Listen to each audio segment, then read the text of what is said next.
நீங்கள் சொல்லியிருந்தீங்க இல்லையா, சங்கர் பிதிரி Tamil Nadu police sub inspector Ashok குமாருக்கு ப்ரமோஷன் கொடுக்கணும், அவருக்கு பிரசிடென்ட் ரிவார்டு கொடுக்கணும்னு சொல்லி கடிதம் எழுதியிருந்தார் அப்படின்ட்டு.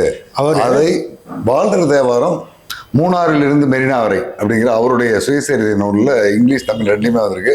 அதில் அவர் அதை பதிவு பண்ணியிருக்காரு. சங்கர் பிதிரி எழுதியிருக்காரு அப்படிங்கிற அந்த விஷயத்தை பதிவு பண்ணியிருந்தாரு. நீங்கள் எங்கிட்ட கொடுத்துருந்த இன்டர்வியூ பார்த்துட்டு சிதம்பரம் பக்கத்தில் பிச்சாவரம் ஊரில் சுரேஷ் அரவிந்த்னு ஒரு நண்பர் இருக்காரு, அவர் எனக்கு சொல்லியிருந்தார், ஃபோன் பண்ணி இந்த மாதிரி தகவல்னு சொன்னார். ஆமாம், அப்போது என்னான்னு கேட்டிங்கன்னா ப்ரமோஷன் அப்படிங்கிற சங்கர் பிதிரியோட லெட்டரில் இல்லை. சரிங்க. ஜனாதிபதி மெடல் கொடுக்கறதுக்கு சிபாரஸ் பண்ணுங்கன்னு எழுதியிருந்தார். எப்போ ஜனாதிபதியோட மெடல் வருமோ ஆட்டோமேட்டிக்காக ப்ரமோஷன் கிடைச்சிடும்.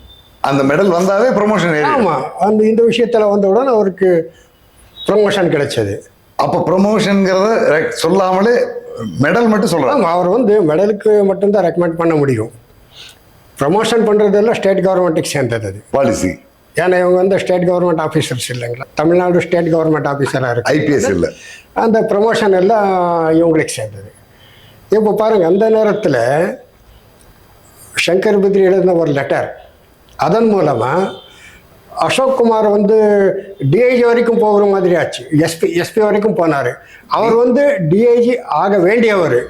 ஆனால் தமிழ்நாட்டில் நடந்த சில அரசியல் காரணங்களுக்காக அவருக்கு டிஐஜியா ப்ரமோஷன் கிடைக்கல. அவருக்கு முன்னால டிஐஜியா இருக்க வேண்டிய ஒருத்தர் இருக்காரு, அவர் டிஐஜி ஆகக்கூடாதுன்னு அப்ப முதலமைச்சராக இருந்த ஜெயலலிதா விரும்பினாங்க. அதனால அவருக்கு ப்ரமோஷன் போயிருந்தனால பெண்டிங் வச்சாங்க. அதான் இவரும் 13 வருஷம் ஐபிஎஸ் ஆபீசர். அரசியல் காரணங்களுக்காக அவருக்கு டிஐஜி ஆக வேண்டிய ஒரு வாய்ப்பு நழுவி போச்சு.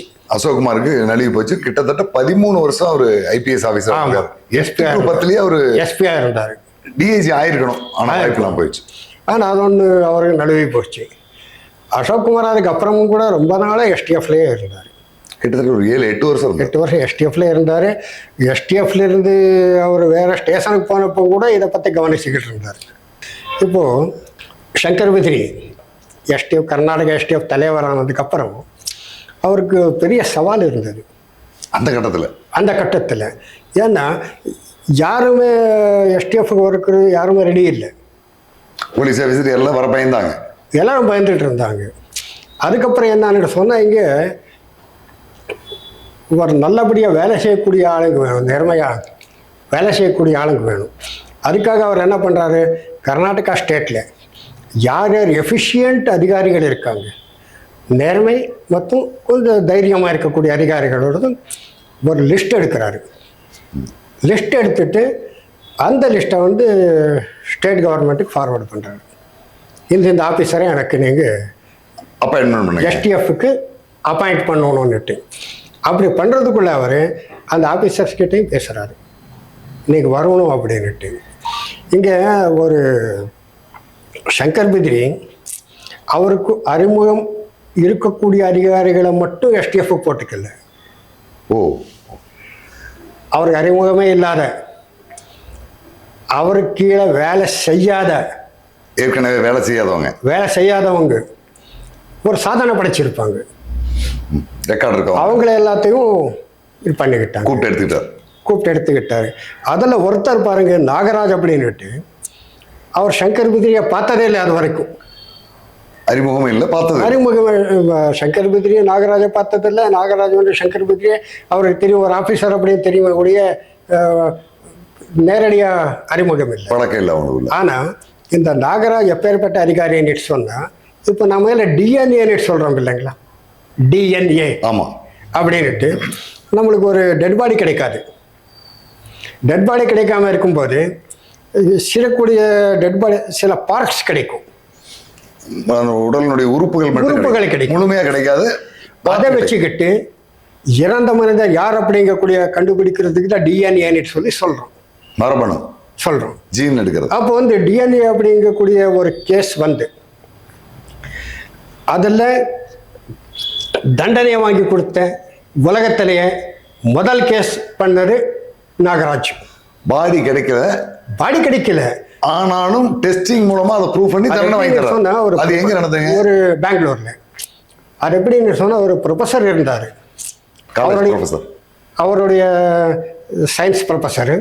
அவருடைய மகனை பீனா அப்படின்னுட்டு ஒரு பொண்ணு, கூருக்கு பொண்ணு, லவ் பண்ணி மேரேஜ் பண்ணிக்கிறாங்க. மகன் இவருக்கு வந்து இவருடைய ஸ்டேட்டஸ் அதெல்லாம் இருக்கும் இல்லைங்களா, ப்ரொஃபஸர். இவருக்கு அது விருப்பம் இல்லை. அப்போ என்ன ஆகுது, அவரோட பையனும் இந்த பொண்ணு வேற ஒரு வீட்டில் ராஜாஜி நகரில் குடியிருக்கிறாங்க. அப்போ இவர் என்ன பண்ணுறாரு, மகன்கிட்ட எல்லாம் பேசி மகனும் அப்பாவும் சேர்ந்து பிளான் பண்ணி அந்த பொண்ணை ப்ரொஃபஸர் வீட்டுக்கு கூட்டிகிட்டு போய் எல்லாம் நாங்கள் எல்லாம் ஒத்துக்கிட்டோம், நல்லபடியாக இருக்கிறோம், சமாதானம் ஆகிட்டோம்னு சொல்லி ப்ரொஃபஸர் வீட்டுக்கு கூட்டிகிட்டு போய் அவர் என்ன பண்ணுறாரு, பாத்ரூமில் வச்சு பீஸ் பண்ணிடுறாங்க. கொன்று உடம்பு பிரிச்சிடறாங்க. உடம்பு பீஸ் அப்படின்னா நம்ம மட்டன் பீஸ் இருக்கும் இல்லைங்களா, அந்த மாதிரி பண்ணிவிட்டு பெங்களூரில் ஜிகேவிகே அப்படின்ட்டு ஒரு காலேஜ் இருக்குது, அக்ரிகல்ச்சர் காலேஜ். அந்த காலேஜுக்கு சுற்றி முழுவதும் காடு தான், இப்பவும் கூட அங்கே ஃபாரஸ்ட் தான் இருக்குது. இந்த ஃபிலமாரி சௌந்தர்யா ஹெலிகாப்டர் ஆக்சிடெண்ட்டில் ஹெலிகாப்டர் விழுந்து அவர் செத்து போனார் இல்லைங்களா, அந்த பகுதி. சரிங்க. அங்கே கொண்டு போய் என்ன பண்ணுறாங்க, அங்கே எல்லா ஃபாரஸ்ட் இல்லைங்களா, அந்த பீஸை முழுவதும் வீசிட்டாரு, அள்ளி தூவிட்டாங்க. அந்த கேஸை ஃபைண்ட் அவுட் பண்ணி அதில் டிஎன்ஏ அப்படிங்கிற வெரி ஃபர்ஸ்ட் டிஎன்ஏ. ஓ, உடல் கிடைக்கல, உடல் உறுப்புகள் கிடைக்குது. அவர் கிடைச்சது என்னன்னு சொன்னால், ஒரே ஒரு காலுடைய ஒரு மூளை கிடைச்சிருங்க, எலும்பு. அந்த எலும்பை அவர் வந்து எஃப்எஸ்எல் கொடுக்கும்போது மோகன் அப்படின்ட்டு ஒரு ஆஃபீஸர், எஃப்எஸ்எல் ஆஃபீஸர், அவர் என்ன சொல்கிறாங்க, இந்த எலும்பு வந்து கொஞ்சம் முறிவடைஞ்சிருக்கு, சின்ன வயசுல ஆயிருக்கலாம் அப்படின்னு சொல்லி சொல்கிறாங்க. அதை வச்சுக்கிட்டு அவர் என்ன பண்ணுறாரு, அந்த இவர் எடுத்த எலும்பு ஏற்கனவே ஆக்சிடென்ட் ஆகி சின்ன வயசுல அந்த பொண்ணுக்கு ஆக்சிடென்ட் ஆகிருக்கலாம், அப்புறம் புரிஞ்சிருக்கு அப்படின்னு சொல்கிறாங்க. இவர் என்ன பண்ணுறாரு, அந்த பொண்ணு எங்கே குடியிருந்தாங்க அக்கப்பக்கத்து வீட்டுக்காரங்கிட்ட அதில் பேசும்போது அவங்க என்ன சொல்கிறாங்க, இருக்கலாம் சார், ஏன்னா அந்த பொண்ணு கொஞ்சம் ஸ்டைலாக நடந்துட்டு இருந்தாங்கன்னு சொல்கிறாங்க. அந்த பொண்ணு எப்படின்னா கால் கொஞ்சம் ஊனமாக இருந்தது இல்லைங்களா, அது தெரியக்கூடாதுங்கிறதுக்காக கொஞ்சம் ஸ்டைலாக நடப்பார். அப்படி சொன்ன உடனே இவர் என்ன பண்ணுறாங்க, சின்ன வயசில் அப்படின்னா எங்கே இருந்தாங்க என்னன்னு சொல்லி இவர் பார்க்கும்போது மடிக்கேரியில் அவங்க குடியிருந்தாங்க சின்ன வயசில். அப்போது மடிக்கேரி போலீஸ் ஸ்டேஷனுக்கு போகிறார் இவர். போய் ஆக்சிடென்ட் ஆகிருக்கிறது ரெக்கார்ட் ஆகிருக்கா பார்க்குறதுக்கு போகிறாங்க. நான் ஃபஸ்ட்டு என்ன பண்ணுறாங்க, அந்த பொண்ணுடைய அம்மா கிட்ட பேசுகிறாங்க, உங்கள் பொண்ணுக்கு ஏதாவது இந்த மாதிரி காலில் ஒரு முறிவாயிருந்ததா, கேப்சர் ஆகிருந்தாருதான்ட்டு.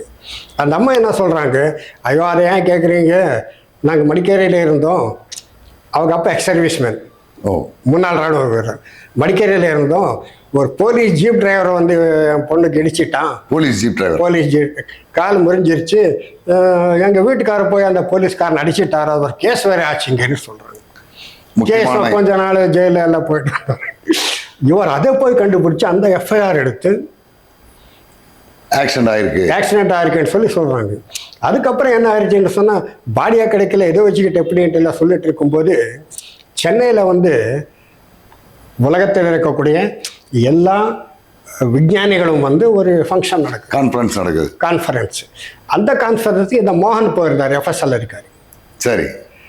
அங்கே வந்து அமெரிக்காவில் இந்த மாதிரி எஃப்எஸ்எல் அப்படின்ட்டு ஒன்று இருக்குது, யார் செத்து போயிருக்காங்க, அவங்க ரத்த சம்பந்தம் இருக்கிறவங்களோட பிளட்டை நாம் எடுத்தோம்னா அவங்க தானா அப்படிங்கிறது தெரியும் அப்படின்ட்டு அங்கே சொல்கிறாங்க.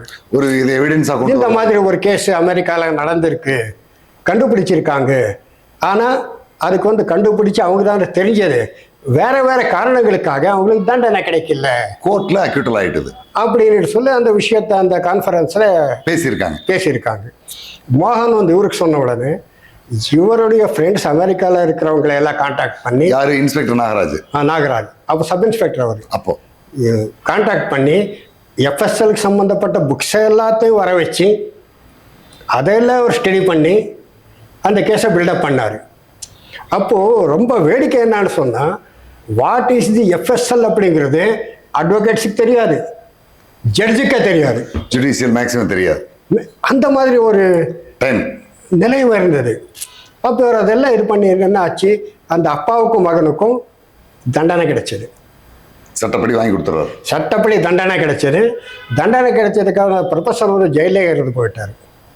ப்ரொஃபஸர் அப்புறம் அவருடைய மகன் அப்பீலில் போய் சுப்ரீம் கோர்ட்டில் ரிலீஸ் ஆனாங்க.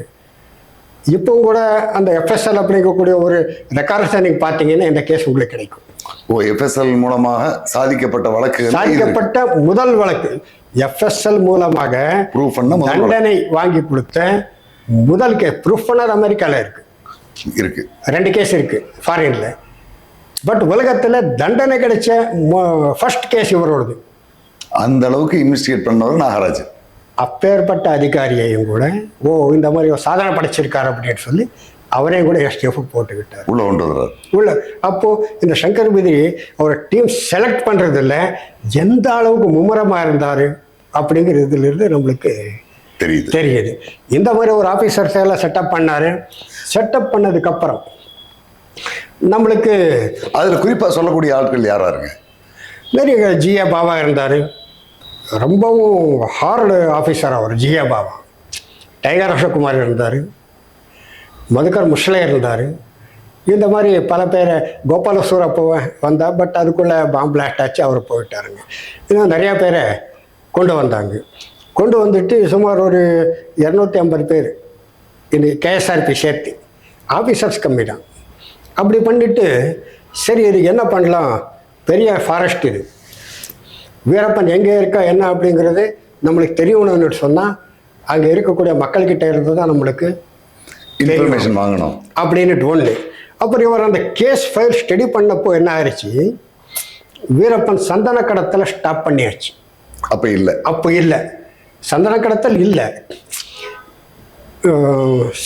இந்த குவாரி கல் குவாரி நடக்கும் இல்லைங்களா, காட்டுக்குள்ளே நடக்கும்.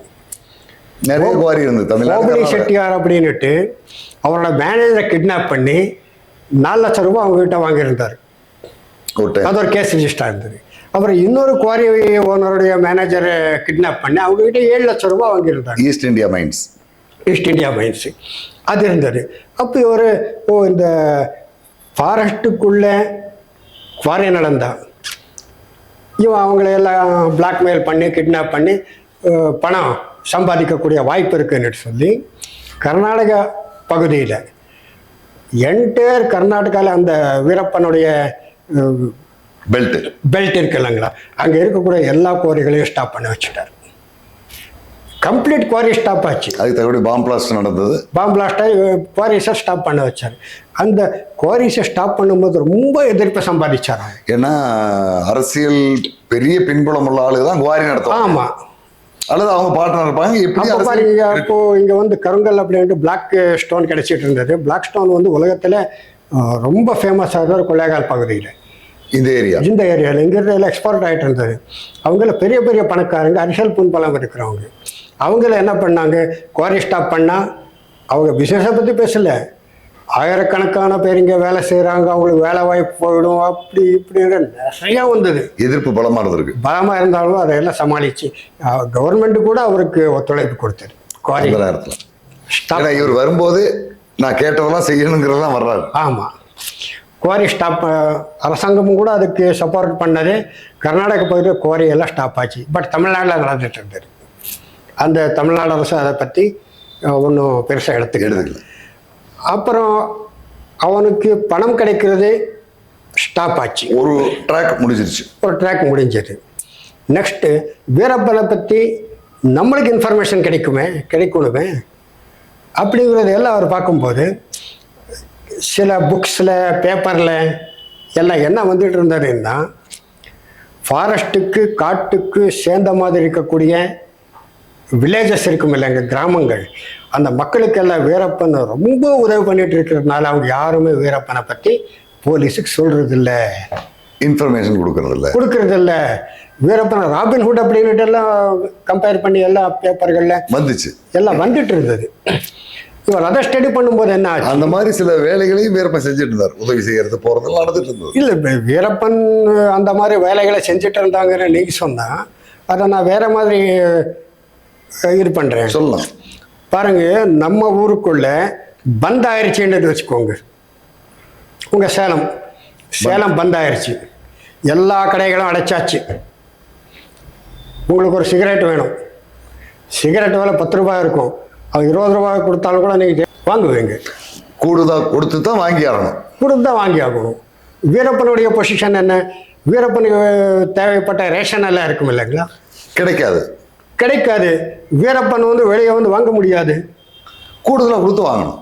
அப்போ அந்த காட்டுக்கு சேர்ந்த மாதிரி இருக்கக்கூடிய கிராமங்கள், அப்புறம் காட்டுக்குள்ளாரே சில போடிகள் அப்படின்ட்டு இருந்ததுங்க. அங்கங்கே ஒரு 5 வீடு 10 வீடு இந்த மாதிரி எல்லாரும் போடின்னு சொல்லி இங்கே கூப்பிடுவாங்க.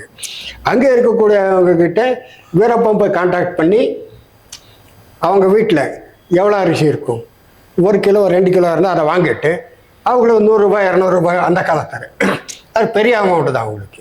இந்த மாதிரி வாங்கிட்டு இருந்தது. அதை உதவின்னு சில பேர் சொல்லுவாங்க. என்னோட எண்ணத்தில் அது உதவி அல்ல, அவசியம் இருந்தது, அதுக்காக அவர் அப்படி வாங்கிட்டு இருந்தாங்க வீரப்பா அப்படின்னு நான் சொல்றேன். வாய்ப்பில்லாத சூழல்ல கூடுதலாக சூழல்ல பண்ணியே இருக்கணுமே, அந்த மாதிரி உண்டு. அது ஒண்ணு. அதுக்கப்புறம் வீரப்பன் இன்னொரு வேலை செஞ்சுட்டு இருந்தாப்புல. ஃபாரட்டுக்குள்ள ஆடு மேய்க்கிறதுக்கு மாடு மேய்க்கிறதுக்கெல்லாம் உள்ள போவாங்க இல்லைங்களா? யாராவது வீரப்பனை பார்த்துட்டான், அவங்க கிட்ட எல்லாம் பேசி எந்த ஊர் என்னன்னுட்டு எல்லாம் கேட்டுட்டு அவங்களுக்கு அப்போ 200 300 500 பணம் கொடுக்கறது. அது காரணம் என்னன்னு சொன்னா இவங்க வெளியே போய் சொல்லிடக்கூடாதுங்கிறதுக்காக. அடுத்து அவங்க மூலமா ஏதாவது பொருள் வாங்கணும். அதுக்கு நான் ஒரு உதாரணம் உங்களுக்கு கொடுக்குறேன். நம்ம ஊர்களில் எல்லாம் பெரிய ரவுடி இருப்பான். நீங்கள் சென்னை ஆகட்டும் எங்கே ஆகட்டும், அந்த ரவுடி இருக்கக்கூடிய பகுதியை நீங்கள் கொஞ்சம் அப்சர்வ் பண்ணுங்க. அந்த ஏரியாவில் மக்களுக்கெல்லாம் ரொம்ப உதவி பண்ணிட்டு இருப்பான். அங்கே அவன் ஹீரோவாக இருப்பான்.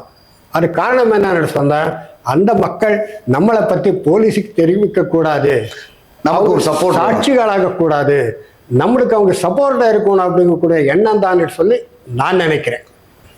சில பேர் உதவின்னு சொல்லலாம், என்னுடைய கண்ணோட்டத்தில் அப்படின்னு நான் சொல்றேன். அவங்கள நமக்கு ஆதரவாளராக மாற்றணும். இந்த மாதிரி இருக்கக்கூடிய ஒரு சூழ்நிலையில் இவர் எல்லாம் அப்படியே கவனிச்சப்போ தமிழ்நாடு பகுதியில், கர்நாடக பகுதியில் பார்டரில் வில்லேஜஸ் எல்லாம் இருக்கிறது தமிழர்கள் அதிகமாக இருந்தாங்க. தமிழ்நாடு நீங்கள் தேவரமலை இந்த மாதிரி எல்லாம் நீங்கள் பார்த்தீங்கன்னா லிங்காயத் சமுதாயத்தை சேர்ந்தவங்க அதிகமாக இருந்தாங்க. கன்னடம் பேசக்கூடியவங்க லிங்காயத்து சமுதாயத்தை சேர்ந்தவங்க. அவங்களுக்கு குலதெய்வம் யாருன்னா மாதேஸ்வரன் தான் குலதெய்வம். அங்கே மாதேஸ்வரனுடைய ஸ்டோரியை நீங்கள் பார்த்தீங்கன்னா மாதேஸ்வரன் மலையில் சாலூர் மட்டம் அப்படின்ட்டு ஒரு மடம் இருக்கு. சாலூர் மடம் மாதேஸ்வரன் ஸ்டோரியில் சாலூர் மடத்துற குருகளுக்கு மாதேஸ்வரர் சிஷ்யனாக இருந்தார் அப்படின்ட்டு ஒரு ஐதீகம் இருக்கு, வரலாறு.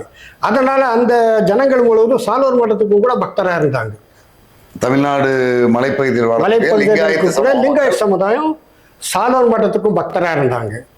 மாதேஸ்வரன் உங்களுக்கு குலதெய்வம். இதையெல்லாம் அப்சர்வ் பண்ணி அவங்க என்ன பண்றாங்க, சங்கர் பிதிரி சாலூர் மட்டத்துடைய குருக்களை கான்டாக்ட் பண்ணி நெட்வொர்க் கொண்டு பாருங்க, இந்த மாதிரி எல்லாம் இருக்கு, அதனால நீங்க உங்க பக்தருக்கெல்லாம் ஒரு மெசேஜ் கொடுங்க, எங்களுக்கு உதவி பண்ண சொல்லி மெசேஜ் கொடுங்க. யார் உதவி பண்றாங்களோ பண்ணட்டும், அப்படி உதவி பண்ணலன்னு சொன்னால் வேற வழியில் நாங்கள் போலீஸ் வேலை செய்ய வேண்டி இருக்கும், மக்களுக்கு தொந்தரவாகும் அப்படின்ட்டு ஒரு கன்வின்ஸ் பண்ணுறாங்க. அப்புறம் அந்த குருக்கள் என்ன பண்ணுறாங்க, அவங்க பக்தருக்கெல்லாம் ஒரு மெசேஜ் கொடுத்து இந்த மாதிரி வர்றாங்க, அவங்களுக்கெல்லாம் நீங்கள் உங்களால் முடிஞ்ச உதவி செய்யுங்க அப்படின்னு சொல்லி மெசேஜ் கொடுக்குறாங்க. அந்த குருக்கள் என்ன சொல்கிறாங்களோ அது அவங்களுக்கு வேத வாக்கியம். அந்த மக்களுக்கு சொன்னதை செய்வாங்க. அந்த மெசேஜ் போச்சுன்னுட்டு தெரிஞ்சதுக்கப்புறம் இவர் எல்லா வில்லேஜுக்கும் போய் ஒவ்வொரு மீட்டிங் போடுறாரு. எல்லா கிராமத்துக்கும் போவாங்க, அங்கே ஒரு கோயில் இருக்கும், வேற ஏதாவது இருக்கும், அங்கே ஒரு மீட்டிங் பண்ணுவார். அந்த மீட்டிங் பண்ணும்போது அவர் சொல்லிட்டு இருந்தது என்ன, நானும் கூட ஒரு சில மீட்டிங்குக்கு போயிருக்கேன். அங்கே அவர் சொல்லிக்கிட்டு இருந்தது என்னன்னு சொன்னால், வீரப்பன் ஒரு தேச துரோகி, அவனால இந்த நாட்டுக்கு ரொம்ப இளைஞலாக இருக்கான், அவன் 2 கவர்மெண்ட்டுக்கும் சவாலாக இருக்கான், நாங்கள் அரசாங்க வேலையை செய்ய வந்திருக்கோம், அப்பேற்பட்ட ஒருத்தனுக்கு உதவி பண்ணுறது சட்டவிரோதம், அது உங்களுக்கு தண்டனை கிடைக்கும். அப்புறம் அவனை பற்றி உங்களுக்கு எந்த விதமான பயமும் வேண்டாம், ஏன்னா நம்மளை பற்றி வீரப்பனை பற்றி ஏதாவது இன்ஃபர்மேஷன் கொடுத்தா வீரப்பனை கொன்னுடுவான் அப்படின்ட்டு இருந்தது. சில இது நடந்திருந்தது. அந்த மாதிரி நடந்தது. வேண்டாம், நாங்கள் வந்து இங்கே உங்களுக்கு எல்லாம் பாதுகாப்பாக இருப்போம்.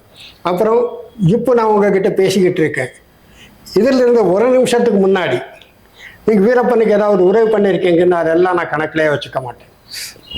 இனிமேல் செய்யும். இனிமேல் யாராவது வீரப்பனுக்கு உதவி பண்ணுனா நான் சட்டப்படி நடவடிக்கை எடுப்பேன். எங்களுக்கு நீங்கள் உதவி பண்ணுங்க, உங்களோட உயிருக்கும் உடைமைகளுக்கும் நாங்கள் பாதுகாப்பாக இருப்போம்னு சொல்லி அங்கங்கே மீட்டிங் பண்ணிட்டு வந்தார்.